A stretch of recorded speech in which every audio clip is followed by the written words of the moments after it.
Good morning, good afternoon, good evening, and good night, ladies and gentlemen, and all in between, and welcome back to part 21 of the life and suffering of Sir Brante, the Noble Path.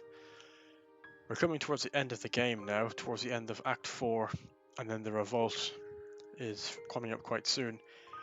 When last we left off, our love interest became a sort of alien. She combined with one of the La Tauri, and our family is very close to falling apart. So it looks like this might be an opportunity, hopefully, this event, to stop that from happening. But it is the year 1144. This is chapter 4, Repentance. The last few months have been marked by a welcome absence of quarrelling at the Brante estate. Your only concern these days is the price you have had to pay for this peace.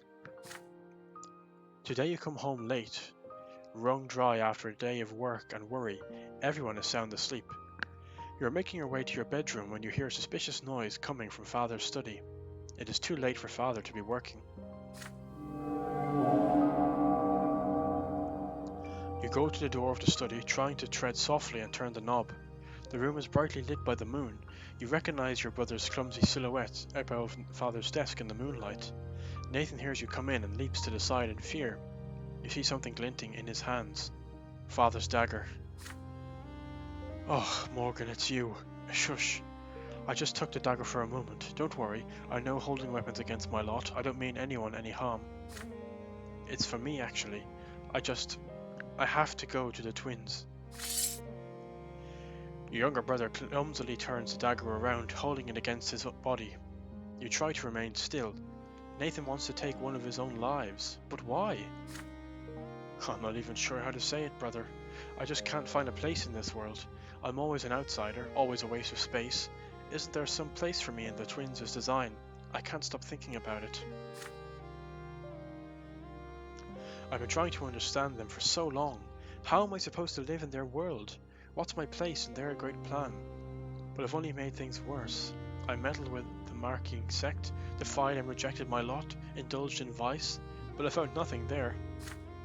The old faith, the new faith, Father Marx's heresy, they gave me all sorts of answers, but none of them worked. There's nothing else left for me now.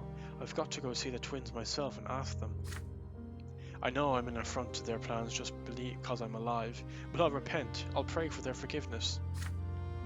But the twins never forgive, you tell Nathan softly. They never have, and they never will. You will be judged in the hereafter for every false step you take. Your younger brother sighs heavily.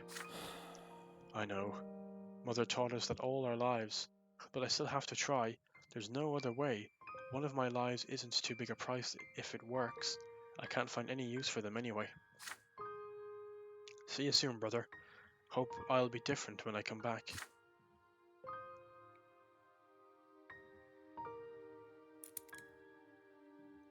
A cloud passes over the moon. Father's study grows dark, illuminated only by the shining light of the distant pillar. Nathan's body contorts awkwardly. He raises the dagger, aiming it at his own heart. So, as we know if you've been following my inquisitor path, the best option actually is to do not stop Nathan. And he becomes a prophet, which is really, really good for him. We can protect our brother, which will lead him into despair. And unfortunately we can't call Mother because she's dead. So we're going to not stop Nathan. We're going to let him do it. I think this is logical for the noble brother as well. We've seen Nathan flounder all his life. He's never succeeded in anything he's done. But we have to trust that he knows what is best for him. You take a step back. The life that Nathan is about to take belongs to him. He is free to do with it as he pleases. May he finally find an end to his desperate search for meaning.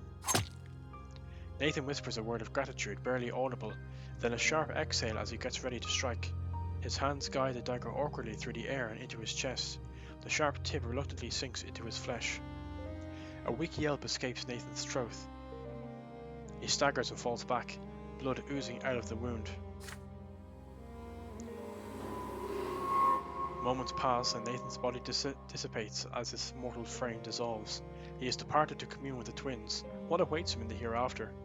You pick up Father's dagger, carefully wipe it clean, and put it in the drawer of his desk where it belongs.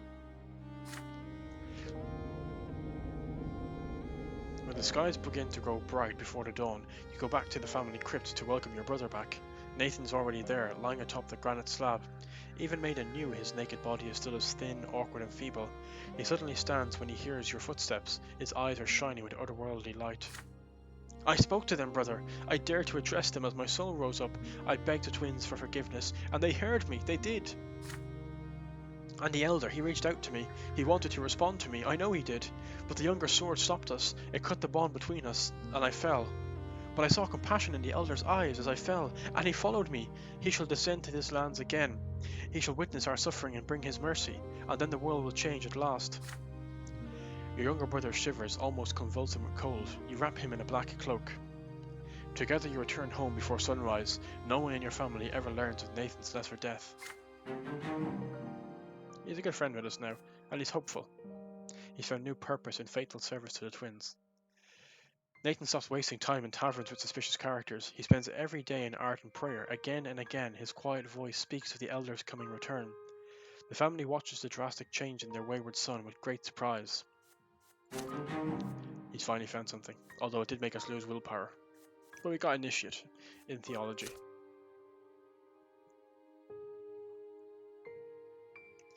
Hopefully we can regain some of that willpower going forward. 11:45. One more year away from the revolt. A storm on the horizon. For over a year now, Anizot has been steadily simmering with unrest, like a soup pot over a well-stoked flame. Commoners flock to the squares in droves. The mobs grow bolder, demanding new freedoms and protection under the law.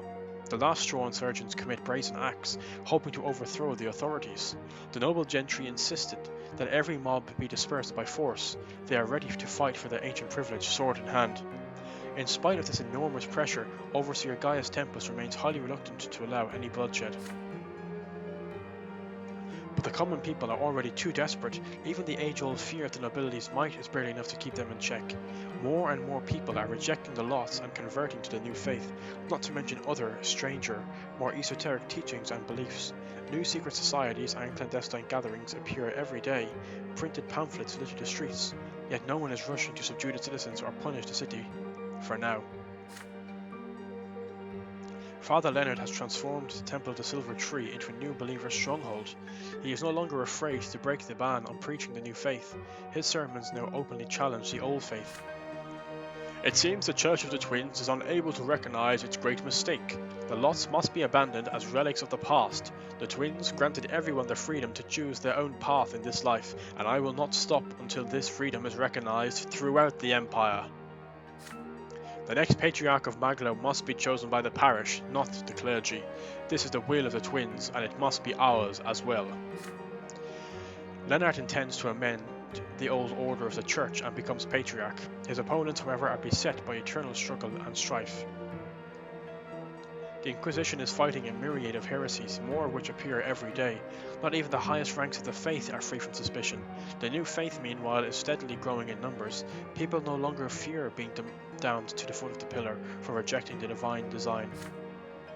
The streets are restless and dangerous. Minds and souls are beset by confusion. The authorities argue and bicker amongst themselves. Conspiracies plague the city. Time marches on and the change is coming. It cannot be stopped. Can you find a way to guide it in the right direction?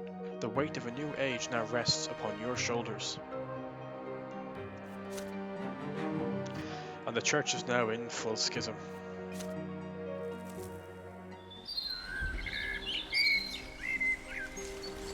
I think going forward with the conspirator path I'll be doing on Fridays, I'm going to still roleplay a character.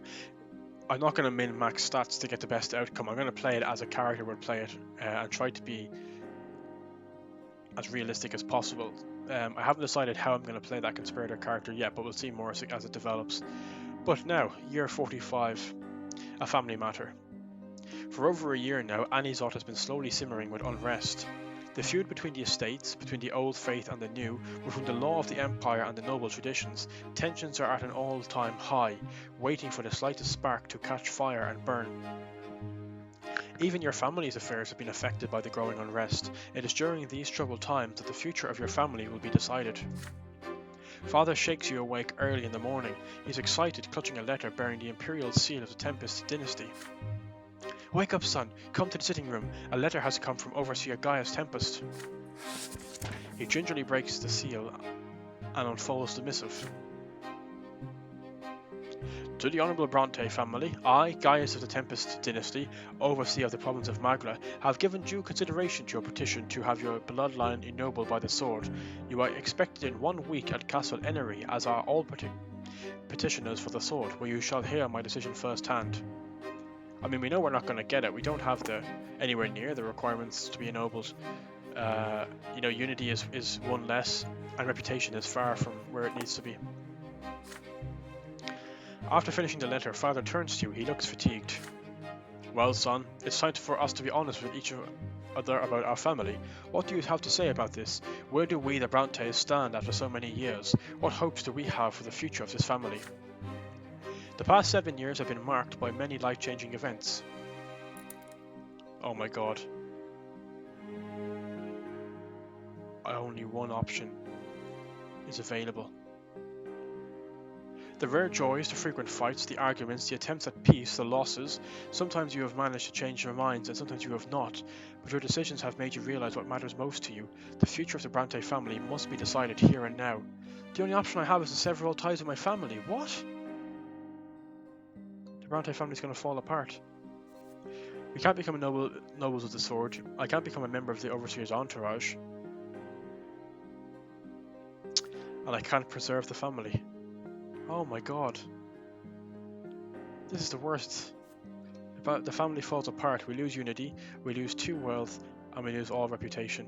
The Brante family is a family in name only. There is no reason to stay together anymore. That's all I can do. I'm gutted by that. I actually can't believe that.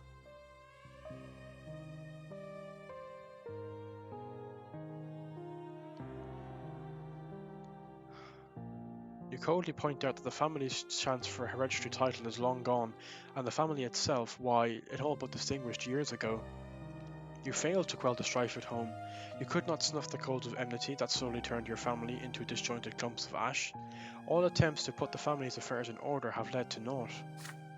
And now it is time to admit that the Brante family is no more. There is deep pain in Father's eyes as he meets your gaze, but he does not argue. Which is why you continue. It would only be reasonable to sever what remains of your family ties. It is for your own good. You have all been strangers for a long time. You may live under the same roof, but you are no family. It is time to end these frantic attempts to fix that which is already beyond repair. Nothing good will come of it. Father is silent. A long moment passes before he speaks. As much as it saddens me to say this, you are right, son. We failed. I failed as the family's patriarch, and I failed my lot. I was chasing after a lofty position and neglected all the troubles in our family. I tried to please everyone, and I let everyone down. All I can say is that your grandfather was right about everything. We fell into the same mistake. We tried to please everybody and do everything, instead of committing to one path. You put your hand on Father's shoulder. It is not his fault alone, you tell him. All of you made mistakes. You too bear a sizable share of the blame. But I am the patriarch no matter what. I am responsible for this family. What a disgrace. What an embarrassment I am. Father hides his face in his hands. It takes him a while to stifle his silent sobs and muster enough strength to continue. But enough weakness. It is time to accept the inevitable. The family is gone. We must all seek our own fortunes. I will quit my post at the prefecture and leave Anisot. The city has grown far too unsettled as of late. But if any of you ever want to visit my home, my door will be open to you. You leave Father alone with his grief in the sitting room. There is nothing you can do to help him now. You begin to pack your things. It is time to move out of the house that stopped being your home long ago. You will rent a lodging for now, and then you will see what comes next. A carriage awaits you at the gate. You take one last look at your parents' house, the place that was your home and shelter for so many years. Your childhood games in the garden, your loud, happy dinners, your quiet conversations on the porch, the warm embrace of your family. It is time to leave it all behind. You offer your family no farewell as you depart. They are no longer part of your life. From this day forward, you must fend for yourself. I don't blame him being exhausted after that. Our family has fallen to ruins. The Brante family is no more. The family falls apart. That's a really tough blow. This disappointed in that. It's Nathan I'm most worried about. The fall of Judge Brante. So despite the fact that my career is 10, my family falling apart basically undoes all of the hard work I did in those decisions. I can't believe that, actually. And because I didn't make a deal with Remy. My future career as prefect is gone. The fall of Judge Brante. Your career has soared higher than anyone could ever have expected, and it shows no signs of faltering. You have reasserted the rights of the noble gentry, you've become a pillar of noble tradition, a prominent man within the aristocracy of Anisot. Overseer Gaius Tempest knows your name. The other judges are aware of your powerful connections and dare not do anything to question you. As your success mounts, the only thing that weighs heavy on your soul is the collapse of the Brante family, but the city's nobles have not learned of it just yet. Worrisome thoughts plague your mind. How will this affect your standing when the news breaks? After another day of work, you return to the hotel suite where you now reside. The carriage rolls through the streets of the Silver District, so uncannily silent tonight. Along the way, you notice signs of many noble estates, sable flags with serpents of vert, the coat of arms of Archduke Melalandas. Everywhere you look, shutters are drawn and doors are locked. A carriage careens past you. You hear the clattering of hooves in the distance. The city is anticipating trouble.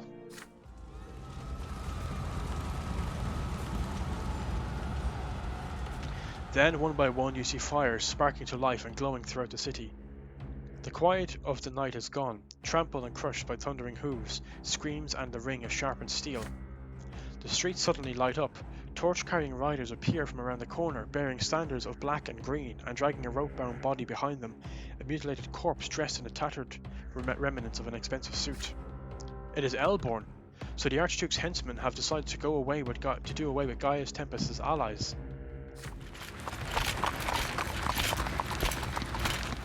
You shout for the driver to steer clear of the threat, but another group of horsemen block your way. It is led by none other than Magistrate Elvarman on horseback. The aged ruler of the city points at your carriage and sneers. Oh, we're gonna die. Come out, Sir Brante. It's time to pay for your obstinance. So this wouldn't have happened if my family were still alive, but now I'm alone with no allies or no family. Then, to your complete surprise, Elborn, whom you thought dead, weakly raises himself up from the cobblestones and groans. Brante, run! They'll kill us all!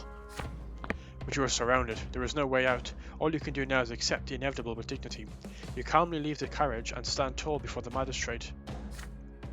You have my thanks, Brante. First you had the audacity to reject my favour and protection, but then you handed the city over to me on a silver platter. I must say I'm impressed. You've had an impressive career, but the harder you worked for your own ends, the more you consolidated our authority. If you want to stay on top, you need friends in the right places. You backed the wrong horse, Brante. The magistrate gracefully dismounts. Morgan Brante, you stand accused of treason. You and the overseer's other cronies conspired against the Archduke's lawful rule over his native province. Elborn moans faintly at the feet of his mortal enemy. Elvarman refuses to dignify him with so much as a glance. The noble court awaits you, Brante. A certain Archnian of great honour has a score to settle with you. Ha! I thought my Inquisitor ending was bad, but this is just absolutely disastrous. We're definitely getting a true death at the end of this event. You say nothing, clutching at the hilt of your sword. The flickering light of the torches parts round you. The familiar form of Dorius Otten emerges from the darkness.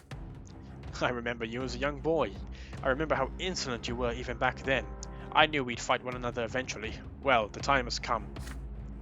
Surely you didn't expect me to forgive your insults just like that, did you? You have done more than merely insult my bloodline. You have questioned the power of those who rule this world. You are all alone. No one will protect you. You knew what you were doing, Brante, and now you're going to pay. I challenge you to a duel. The Court of Honour hereby accepts the challenge, so Otten may rightfully defend his honour in a duel to the true death. Both parties shall fight blindfolded. Wow, I can't believe I'm getting a true death. Otten takes off his jacket and draws his sword. He has clearly done this many times before. A blindfold is placed over his eyes. Your head is covered by the same sack, this time knotted tightly around your neck. Dorius of the Otton dynasty and Morgan of the Brante bloodline will now cross swords in mortal combat. I summon their ancestors to bear witness to their duel. May their blood ties meet in sacred battle and determine the truth. May the younger witness our trial and behold the power of his inevitable law.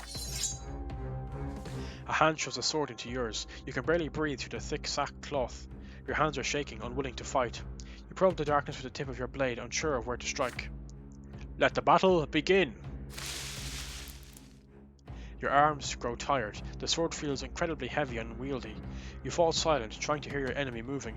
Something rushes ahead. You step forward as soon as you hear it, holding the blade in front of you. Still trying to run it from me, eh, Brante?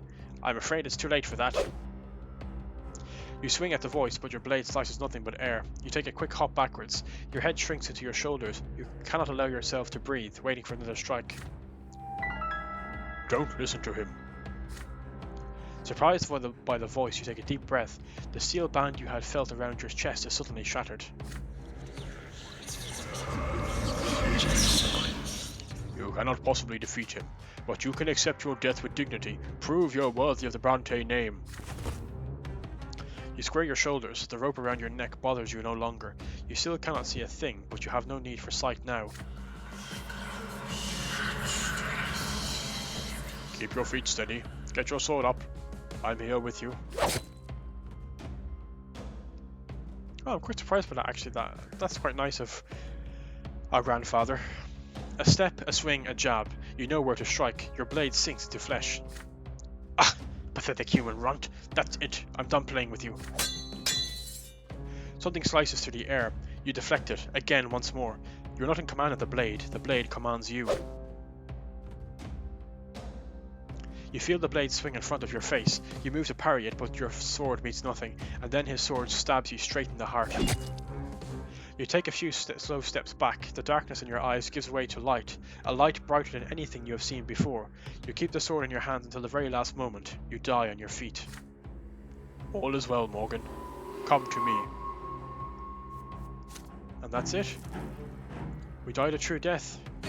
Your earthly life is over. You leave the world forever and face the judgment of the twins. I can't believe it, actually. What a disastrous ending for our noble playthrough. Neither side could overcome the other. The fire of the revolt could not be extinguished. The province, and then the whole empire, fell on troubled times.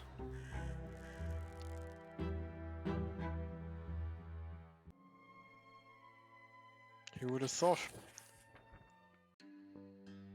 For years after your death, Anizot continued to simmer like a cookpot over a slow flame. The powerlessness of the simple folk, unable to change the old order, gradually gave way to rage.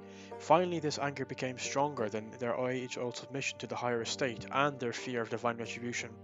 This rage was the spark that lit the fire of the revolt. The rebels took up arms and seized the city for themselves, led from the shadows by the last straw. When the moment of truth came, there was no soul in Anizot strong-willed enough to spearhead the raging revolt. The opposing factions soon reached a stalemate in which neither side could prevail completely.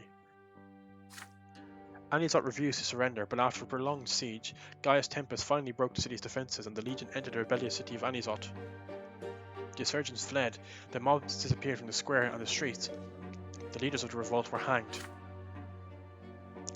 But the city's capture made even more trouble for the overseer. The unrest was beaten down, but not suppressed completely. New riots followed one by one as the common folk, the new faith priests, and many nobles of the mantle continued to wage a desperate struggle against the old authorities. Gaius Tempest responded to the seething rebellion with more executions and threats, but dissent continued to grow. As the unrest in the city smouldered, the rest of the empire eventually caught wind of the Anizot revolt. Nearby Maglan towns and villages saw to their first riots soon after. Chaos began to spread across the empire.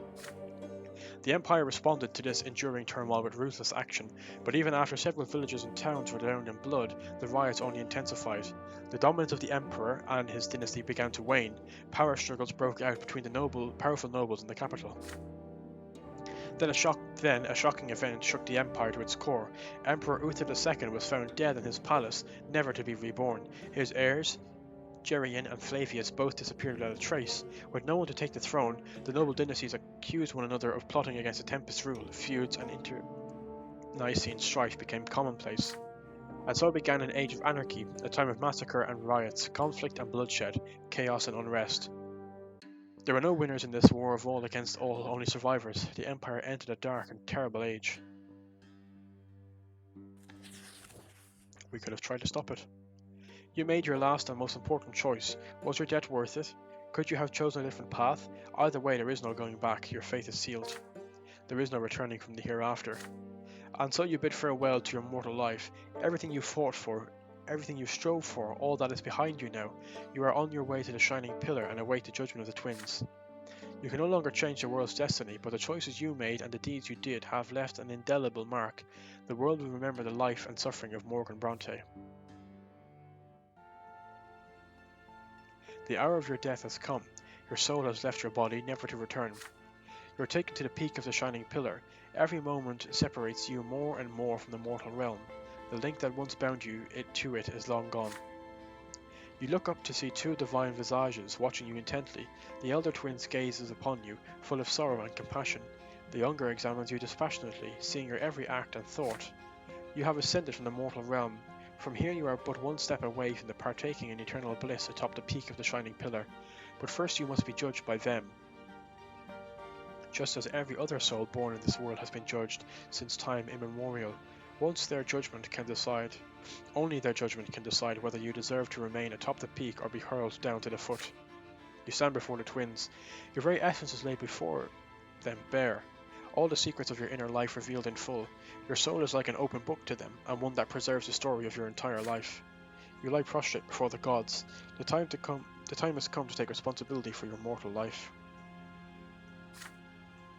And the elder twins ask, "Are you thankful to the gods for the life you lived?"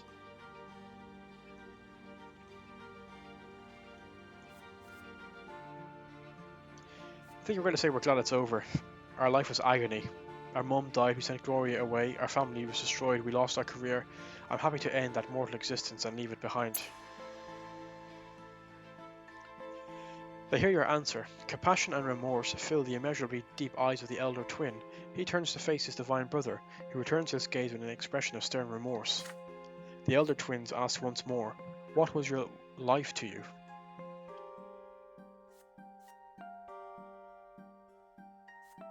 I think it was about service. We tried to make it better for both the nobles and the commoners. We tried to serve them best by interpreting the law. We gave our life to do so. We didn't choose El Varman's deal, and if we had have chose it, we would have been greedy, but we chose to serve Elborn, and that led us to death. The elder twin bows his head wearily, considering your response, but the stern visage of the younger already looms above you. Human by the name of Brante, what did you live for? We lived for principles. We were noble. We tried to follow the noble cause. There's nothing more important than living by your beliefs. The younger's gaze lingers on your bare, defenseless soul. The divine figure continues its stern interrogation. What did I leave behind?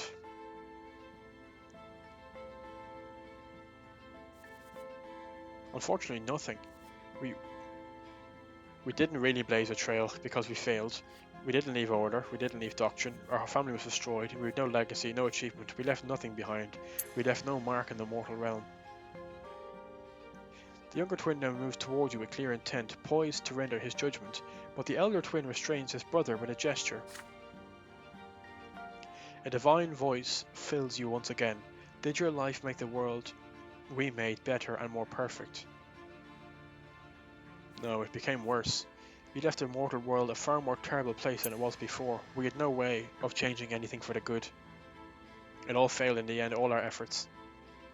The younger twin is silent, his eyes two swords piercing your soul. The elder twin speaks to you again, but you already know the question, the very same question that caused you so much suffering shortly before your true and final death. What determined my destiny?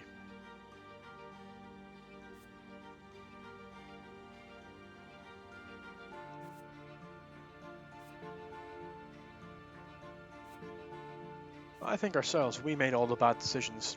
Your life has always been yours to live. We made our own destiny, and we failed. The soul of a man named Brante lies prostrate at your feet. You have witnessed his entire life, know his every act, seen his every thought and desire.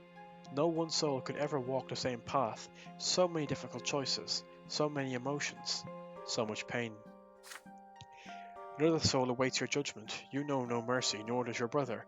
Every mortal must walk the path chosen for him to the very end. Those who abide by the precepts set forth by you and your brother shall return to you and become a part of you. Those who reject you shall know the eternal suffering of oblivion. Where does the man named Morgan Brante belong?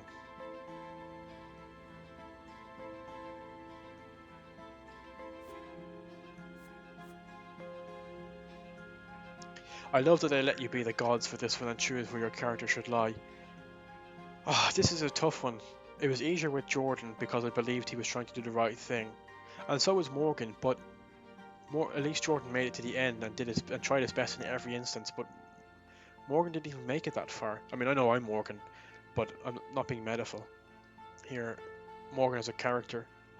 But does he deserve it? You know, I think he does. I think he deserves to rest at the foot of the pillar. His family fell apart. His mother died. Gloria was sent away. He didn't even try to stop the rebellion. He didn't even make it to the rebellion. He let himself be consumed by different factions. And unfortunately he must go to the foot of the pillar. This man shall be condemned to eternal suffering. The sword strikes. The blade mercilessly slices the minuscule soul in twain. It shatters into a multitude of sparks. Each of these sparks was once a dream, a deed, a thought, a hope. The sparks fly down to the foot of the shining pillar, to the eternal darkness of non-being. The lonely light is slowly extinguished. The man named Morgan Brante is no more. He has finally come to know true suffering. He has become nothing. So be it. Whoa, so much to say about this, but just like my Inquisitor path, I'm going to wait until I've completed the Conspirator's path and I'll make a video about the whole game, but obviously I'm disappointed about how it all turned out. I didn't expect that to happen, but that's the way this game is, and it's fantastic for it. I've loved every minute of it, even though I didn't succeed. The fact that this happened, even though I was trying to get a good ending, just proves how uncontrollable life is and how fantastic I believe this game really, really is. So I'm sorry that happened, but we'll see how our Conspirator path turns out. It would be typical if that was the one that was the best, because it's the one where I'll be choosing all the options that I wouldn't want to choose. But that is the end of the video. If you can, please consider giving a like to the channel. I'm not sure what I'm going to do for Mondays now instead that this series is finished. I may end up doing it a completely separate game, or I'll do something else with the life and suffering of Sir Brante. We'll see. But subscribe to find out what will happen next, and follow us for the Conspirator path, which will be going out on Fridays. I'll see you on the next video. Take care and have a good day.